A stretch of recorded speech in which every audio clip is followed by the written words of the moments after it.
Bom dia, boa tarde, boa noite, queridas alunas e queridos alunos do PVS Ação. Aqui é o professor Arthur, professor de literatura, para mais uma pungente aula da nossa disciplina. Hoje a gente vai falar sobre um gênero que a gente ainda não explorou muito, que a gente vai dar início nessa semana e vai continuar talvez por mais uma ou duas aulas, dependendo do encaixe, e que é um gênero muito importante, não somente para o vestibular, porque é um gênero que cai bastante, necessita de bastante interpretação, mas também um gênero cultural que faz parte da nossa vivência enquanto consumidores de conteúdo, certo? Esse gênero é o gênero dramático, o gênero do teatro, o gênero das peças, das encenações. Feito. Para a gente começar essa aula, a gente precisa primeiro entender onde que nasce o teatro, qual é a origem desse gênero, quais são os primeiros movimentos, os primeiros artistas que vão começar a figurar nesse tipo de arte, nesse gênero literário. O teatro ocidental ele nasce na Grécia, no século 6 a.C., havia um ritual de celebração para Dionísio, em que se faziam grandes festas, e daí um homem chamado, com esse nome aqui, que eu não consigo pronunciar mais, ele resolveu pegar uma máscara humana com louros em volta, com cachos de uva, e começou a imitar, fingir-se, a se passar por Dionísio, o deus grego do vinho e da celebração. Posto que ele começou a se fingir como Deus, ali nascera uma espécie de performance artística até então nunca antes vista. Ele é considerado, inclusive, o primeiro ator da história do teatro ocidental. Posteriormente, com o desenvolvimento do teatro grego, começamos a observar algumas dicotomias, não somente uma simples sátira ou uma imitação, mas nascem aí a comédia e a tragédia. Tem essas mascarinhas aqui, esse símbolo clássico do teatro grego. A comédia vem do nome comoidia, que significa gênero de espetáculo divertido, enquanto a tragédia seria tragos oedie, que seria uma canção ao bode, que parte desse ritual para Dionísio, que precisava de um sacrifício de um bode e uma canção para se cumprir o ritual. Tirando essa parte meio macabra, meio esquisita, a gente observa primeiramente no teatro grego essa dicotomia entre a comédia, que diverte, que satiriza políticos e poderosos locais, e a tragédia, que tem um pouco mais de desenvoltura, um pouco mais elaborado, tem uma história muito mais densa e pesada do que, obviamente, a comédia.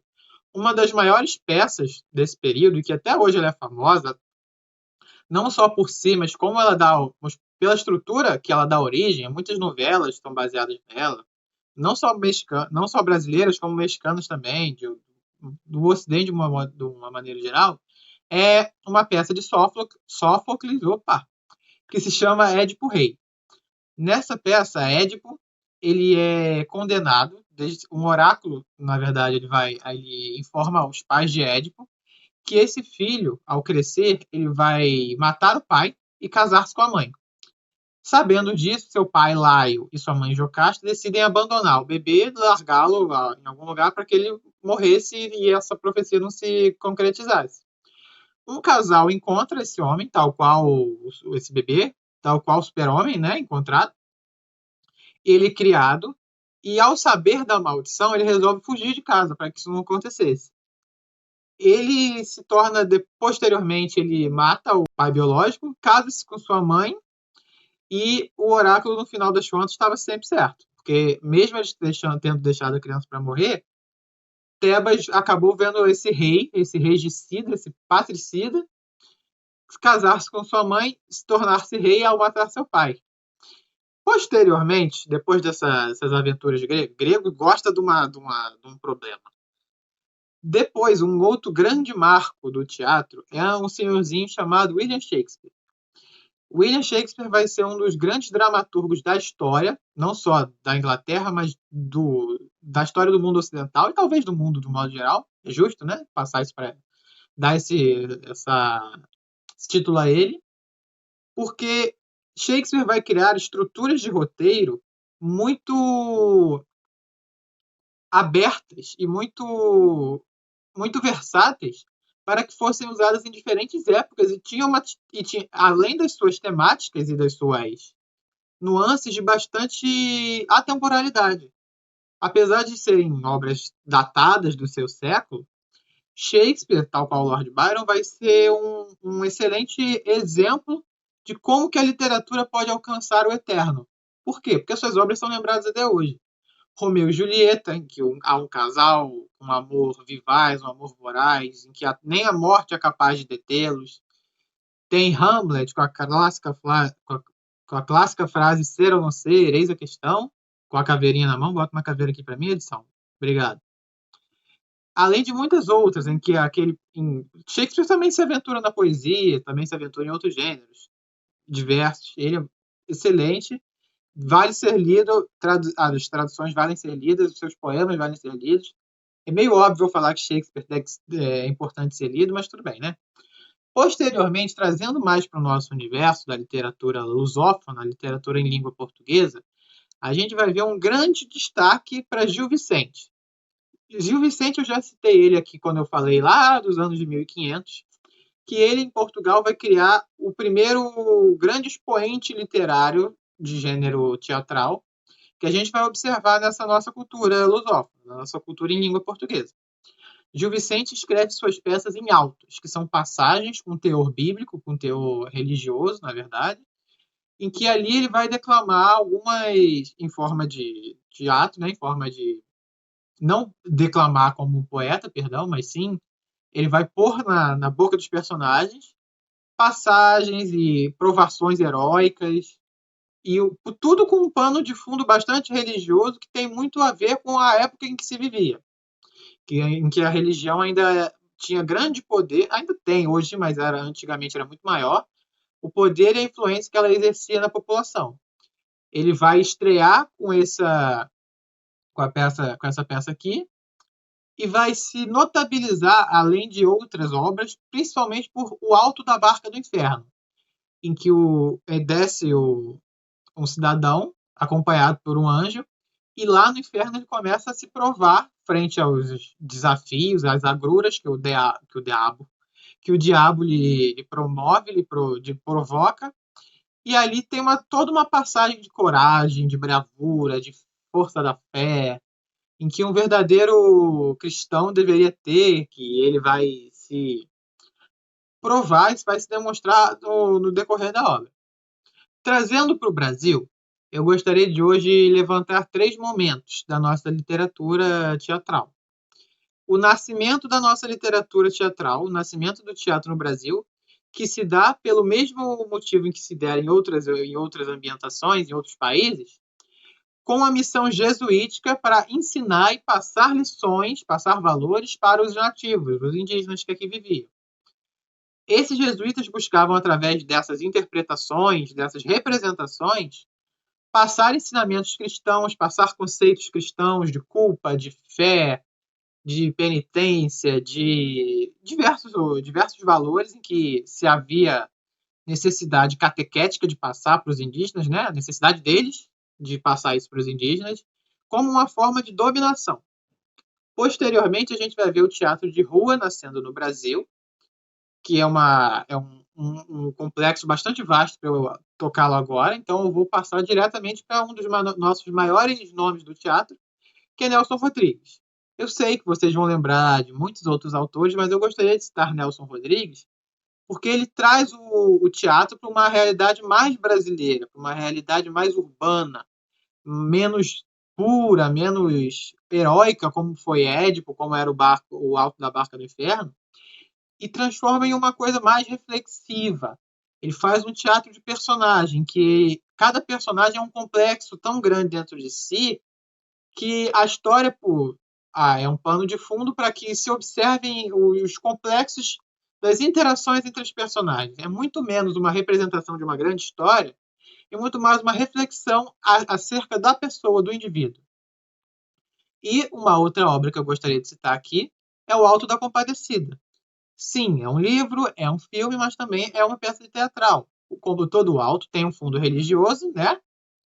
Brilhantemente interpretado por Fernanda Montenegro no filme, mas que no decorrer da trama, a gente observa ali toda uma sátira com grandes autos do passado, com um toque de brasilidade muito preciso, presente, vivo, né? Interessantíssimo de se ler.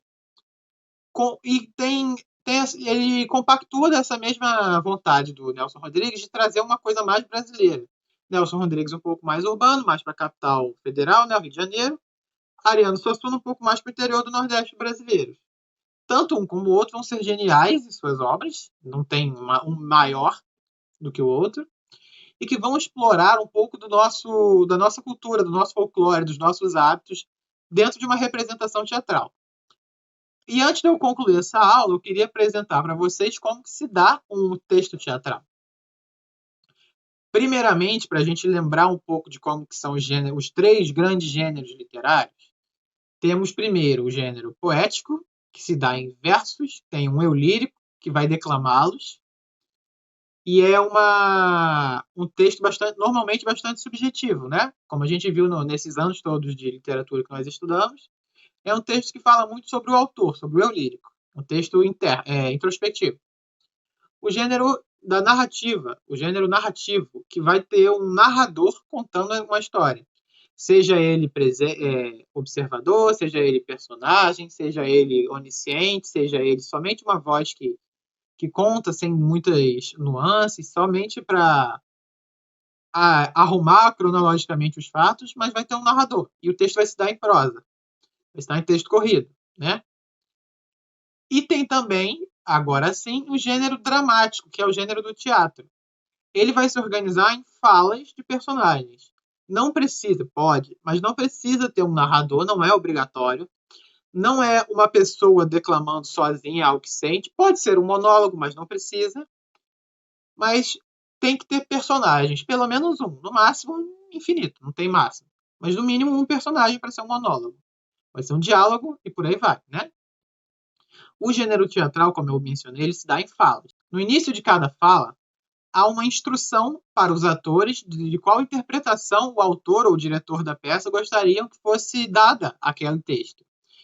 O nome desse pedaço, que está aqui, tem um exemplo aqui na nossa tela, é a rubrica. Sim, rubrica, não rúbrica. A rubrica vai ser uma instrução de como deve ser entoada, como deve ser tonalizada e interpretada determinada fala. Por exemplo, determinadas frases, determinados contextos que a gente vê na internet, muitas vezes são mal interpretados, porque quando a gente fala, a gente denota, a gente passa na nossa fala, a gente faz com que o nosso interlocutor denote qual a intenção. Pode ser irônica, pode ser agressiva, pode ser sugestiva, pode ser interrogativa, pode ser uma afirmação crua. Como no texto escrito a gente tem essa dificuldade de interpretar, né, porque pode significar uma multiplicidade de leituras, o autor da peça ele botava no início de cada fala, ou sempre que ele achasse necessário, que pudesse ter algum tipo de dúvida, ou que ele quisesse algum tipo de postura específica, uma instrução. Por exemplo, ler, aqui fala agressivamente, aqui fala triste, aqui tem dar contornos de descontrole, começar de uma maneira e terminar da outra. E essa parte, obviamente, ela não vai ser lida pelo autor, não vai ser lida pelo personagem, pelos artistas que aí encenam. Não vai ser dita para o público, perdão. Ela vai ser lida como uma instrução. Ela não faz parte da cena. Ela faz parte da interpretação interna. Essas peculiaridades que existem no teatro. Além dessas, tem algumas estruturas de roteiro que são muito diferentes, por exemplo, das narrativas, em que uma obra se dá com um grande arco, por exemplo, o arco do herói, em que ele sai de onde ele está, passa por grandes provações, vence grandes obstáculos e se torna um erudito, um virtuoso no final da história, com uma grande conquista como fruto de seu esforço. No teatro, normalmente, a gente vai ter outros tipos de estrutura de roteiro. Um bom exemplo para a gente entender como uma estrutura de roteiro funciona é comparar as 3 obras que eu vou citar agora, que é Dança com Lobos, Pantera Negra e Rei Leão. Todos envolvem, primeiro, bichos, né? Curiosamente, tem uma pantera, um leão e um lobo. Mas todos eles envolvem personagens que saem de sua família são abandonados, são postos de lado, voltam ao reino e retomam o poder de alguma forma numa grande virada da sua história. Eles têm alguma herança bastante real, né? Real de realeza, perdem esse privilégio, saem dessa posição de poder, de controle, de nobreza, e retomam, através de alguma luta, alguma redenção, o seu local de origem. Todas as três têm essa estrutura bastante intrínseca ali dentro. Se vocês observarem, Simba volta ao poder no Rei Leão, assim como o Killmonger tenta voltar no Pantera Negra. Como que o Pantera Negra também passa por isso? Porque ele é derrotado, morre, volta, recupera o trono e aí segue o filme. Certo? Essa basicamente é uma das infinitas possíveis estruturas de roteiro. É uma estrutura bastante comum por aí, nos gêneros teatrais, nas novelas, em programas que envolvem. Em ambientes que envolvem encenações, envolvem personagens, e é uma das estruturas mais clássicas de roteiro que existe. Perfeito? Na próxima aula a gente vai entrar um pouco mais nesse assunto, vai explorar mais o nosso teatro brasileiro, vai ler alguns trechos, vai observar algumas passagens. Deixo para vocês um exercício e um pequeno texto para que vocês possam entender um pouco melhor do como a gente vai ingressar nesse tema e um incentivo para quem quiser tentar se aventurar nesse gênero textual. Perfeito? Um abraço a todos e todas. Nos vemos na semana que vem. Tchau, tchau.